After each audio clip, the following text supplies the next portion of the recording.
This is Freedom Reporting live from Condo Planet. Today I want to share with you what landlords forget to tell tenants. Whether you're a landlord or a tenant, you're going to find this interesting because, quite frankly, most landlords don't intentionally forget to tell you this. They're just often not aware of what they're required to do by the Landlord and Tenant Board. So, if you're a tenant, you're going to be surprised to learn that there is a form that you are supposed to receive at the time that you get the keys for your new place. And it's a form that landlords are required to give you.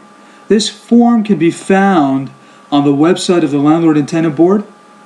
It's called Information for New Tenants. It's just a 2-page form, and it's very important.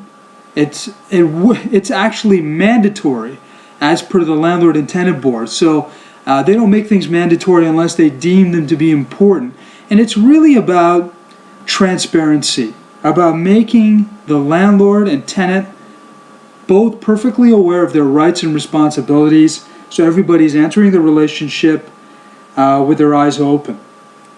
So let me give you an example of some of the things on this form that you may not be aware of. If you're a tenant, you may not be aware of, for example, that you cannot change the locks to the condo without getting the permission of the landlord and making sure that he has a key as well, he or she has a key.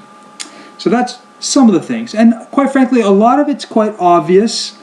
For example, tenants are responsible for any damage done to the unit. They have to keep their unit clean, and they have to pay their rent on time. Those are the 3 main things they need to do. But there are a few things that might surprise you. Now, let me give you 2. Fact 1 is that you may not know that if your landlord is asking you for a last month's deposit, which is often the case for condos for rent in Mississauga, first and last month is required, the landlord is obligated to provide interest to you on that deposit every year. And here's another fact.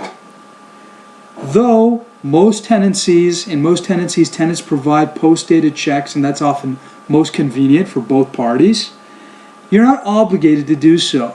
A landlord cannot mandate that you pay by postdated check or automated debit, and he or she as a landlord cannot refuse you tenancy on that basis.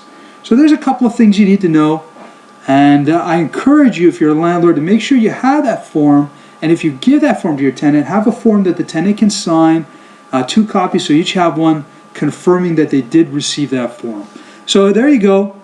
There's something that landlords forget to tell tenants, and if you're savvy, you should make sure that it's done. Thank you.